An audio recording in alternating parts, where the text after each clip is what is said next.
Hej hej. Jeg håber, I alle sammen har en god påske. Jeg sidder her og knokler. Jeg vil bare lige fortælle, hvor langt jeg ligesom er kommet i min opgave. For egentlig så sidder jeg meget sådan og samler tingene lige nu.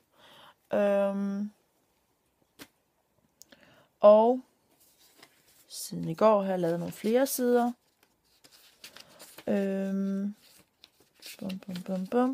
Den sidste side, jeg havde lavet i går, da jeg viste jer, det var problemstillinger.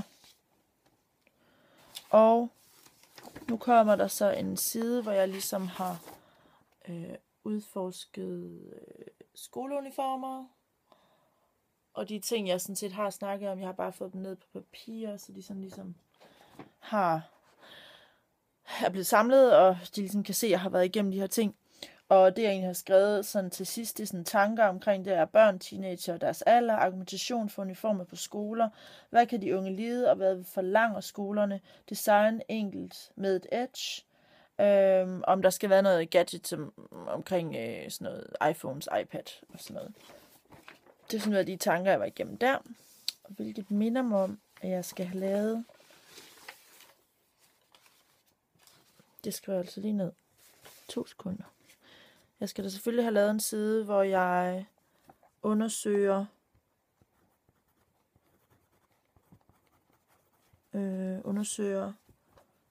nuværende skoleuniformer og skoler. Altså hvorfor jeg har nemlig en masse tekst og en masse argumentation for, hvorfor man skal have skoleuniformer, interviews og sådan noget. Det skal jeg selvfølgelig have ned på en planche. Det var godt, jeg lige kom i tanke om det. Det er en ting, jeg faktisk har fundet ud af med den her video, det er, at jeg rigtig tit, det er ligesom at skrive dagbog, og det havde jeg også håbet på, at det var, fordi sidste gang skrev jeg ikke dagbog, sidste gang jeg prøvede at lave en opgave, og det kan jeg godt se, det virker rigtig godt, fordi du kan sådan reflektere over de ting, du egentlig gør, hvorfor gør du det, og det gør, at jeg kommer i tanke om nogle flere ting, og har et bedre sådan overblik. Ja. Næste planche. Der vil jeg inde og kigge på fashion, som indeholder elementer af skoleuniformer. Yes. For eksempel. Jeg har sat nogle spørgsmålstegn ved, om der skal være noget hovedbeklædning. Så jeg har sat ring om nogle af de ting, jeg synes, der er fede. Det skal være enkelt med et edge, og det skal være nyt og moderne. Så har jeg skrevet noget med striber versus tern. Og så er der sådan et harlekan-tern over nogle af de her ting, det kan jeg rigtig godt lide. Og den sort-hvide, sådan, hvis nu gjorde det meget grafisk, er faktisk en ting, jeg er kommet i tanke om i dag. Og gør det yderst grafisk. Og så med bordeaux eller med grøn. Og så faktisk beholde de der klassiske farver, som er oftest i skoleuniformer. I stedet for at ændre dem, men simpelthen at ændre måden, man sammensætter de her ting på. Måske mere tern, i stedet for det bare sådan, førhen var det bare sådan nederdelen, så kunne det være tern og tern, 2 forskellige slags tern, men så med en bordeaux skjorte, for eksempel. Ja. Det skulle være meget cool. Så, skal vi være helt med her. Så snakkede jeg i går med Louise, og det er ikke mig selv. Og vi snakkede om, at der er sådan meget rod på siderne, og der så bliver selvfølgelig, det bliver mere og mere konkret, og hver side, altså i starten var de meget rodet med mange billeder, og der er mange ting at se på, mange ting jeg skriver. Det er også derfor, jeg prøver at highlight med lyserød for eksempel, som her, så I kan se det der. På de ting, jeg synes, der er interessante, for ligesom at skabe en rød tråd. Fordi det kan være uoverskueligt at stå og kigge på sådan en opgave, og det skal helst være sådan, at de ikke er i tvivl om, hvad det er, jeg mener, og hvad det er, jeg vil, og hvor jeg vil henad. Men det kan også være rart at kigge på sådan en opgave, og så faktisk få sådan en helt næsten plain side. Og der er det jo mine collager, som jeg også har nævnt tidligere i min opgave, og nu har jeg så bare klistret dem op, og så skrevet collage patterns. Og det er simpelthen bare en side for sig selv, og jeg tænker bare, det er sådan lidt agtigt. Jeg har jo lavet nogle collager for noget tid siden. Det kunne være, at jeg skulle bruge dem. Så det har jeg gjort der. Nå, Se, og så virker min printer selvfølgelig ikke mere, og jeg sidder hjemme, og jeg skal på arbejde. Jeg skal køre om 20 minutter. Ergo. Jeg har ting siddende.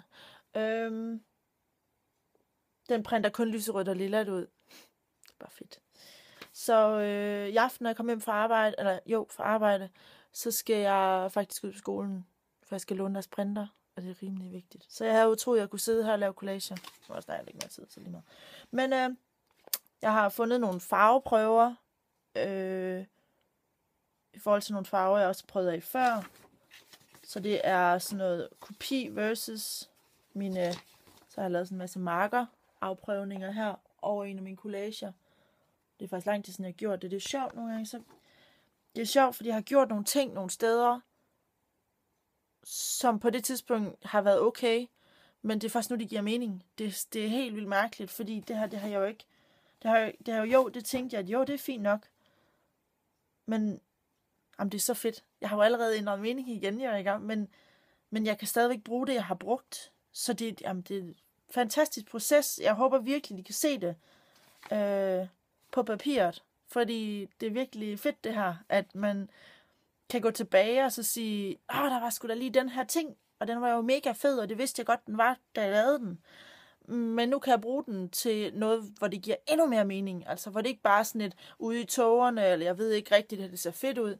Det giver faktisk mening. Så det er virkelig godt, fordi så har jeg det jo.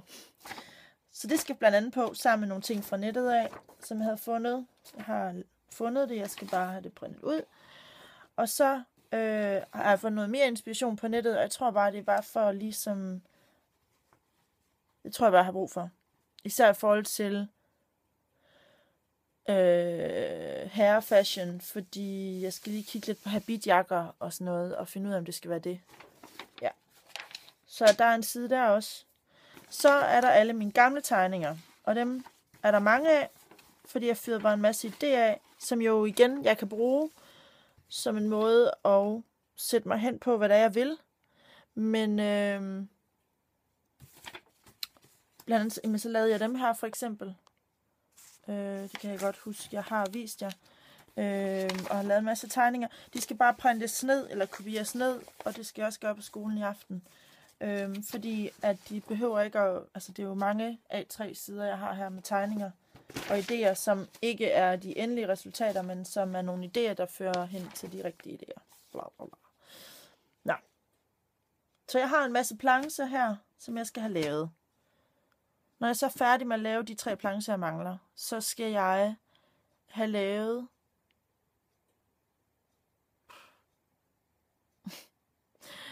Ja. Hvad er det så, jeg skal lave? Jamen, så skal jeg jo sådan set have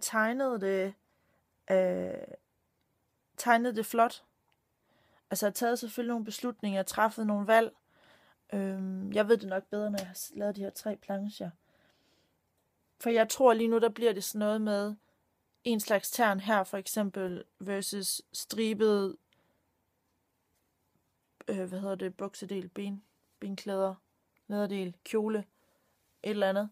Sådan, at der er en tern versus en anden tern, for eksempel et meget tæt tern versus en meget bred tern. Hvad hedder sådan noget? Bred tern, ja.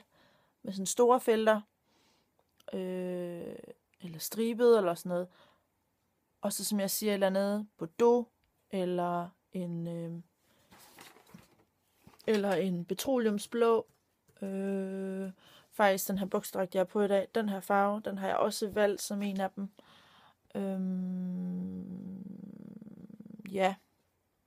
Så det er grafikken versus de der farver, der er sådan jordfarver. Jeg har også været inde over brændt orange. Jeg synes, den er så flot i den der farve der. Ja, love it.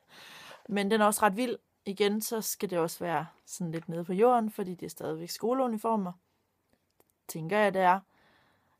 Jeg ved faktisk ikke, altså, det er jo det, jeg bliver inspireret af, men jeg ved ikke, jeg tror ikke, jeg behøver i selve opgaven at gøre fuldstændig klar på, at det er dem, at det er til skoler. Selvfølgelig gør jeg jo det i forhold til, at jeg undersøger nogle ting, men 100% tror jeg ikke, jeg behøver. Og så kunne jeg godt tænke mig at lave en mega fed illustration. Sådan rigtig lidt sådan kunstnerisk, inspireret, hvor der ikke er detaljer på designsene, men hvor det bare ser mega fedt ud, hvor det bare er præsenteret sindssygt lækkert, ikke? Det sætter jeg også lige på at kunne nå. Ja. Yes.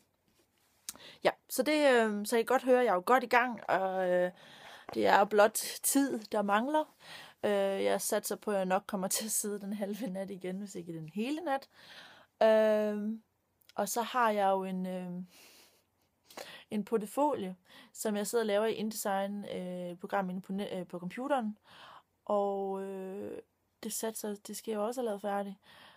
Og i dag er det lørdag, og i morgen er det søndag. Og mandag er den dag, jeg går ud og printer min portefølje, inden jeg skal på arbejde. Ja. Så, og når jeg så kommer hjem mandag aften, der henter jeg lige en bil hjemme med mine forældre på vejen hjem fra arbejde på cykel. Kører ud og henter Rikke fra skolen af. Hun skal med til København. Vi skal til bootcamp tirsdag morgen klokken 9. Skal vi møde. Det vil sige, at jeg får måske 3 timer søvn. Så skal vi op igen og i bad og i gang og afsted. Bootcamp i København fra klokken 9 til klokken 3 om eftermiddagen. Været så heldig at få et sted at sove. Og så tror jeg nok, Rikke, hun skal på et par timer også på en anden uddannelse dagen efter.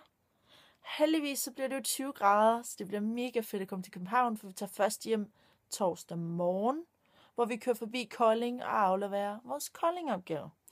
Så I kan godt høre, at torsdag eftermiddag, når jeg kommer hjem, der skal jeg sove. Det bliver mega nice. Puha. Men det er også super fedt. Jeg fortryder ikke noget, og jeg fortryder ikke at være træt. Sådan er det bare. Nå, men nu har jeg også snakket i 12 minutter. Jeg synes, de her videoer bliver længere og længere. Men jeg håber, at I har en god påske. Og I stadigvæk gider lidt med. Og gider I ikke godt, det kunne være super fedt. Jeg kan ikke se, hvor mange der ser mine videoer. Og bare sådan som en form for anerkendelse, og ja, der er mange, jeg ved, ser den, men der er også mange, jeg tænker, nogle af jer, jeg ikke kender så godt længere, og sådan noget på Facebook. Gider I godt trykke synes godt om, når I har set min video, fordi så det var fedt. Så kan jeg lige sådan se, at I også ser dem. Tak. Og ellers smutter jeg herfra. Kan I have det godt. Hej.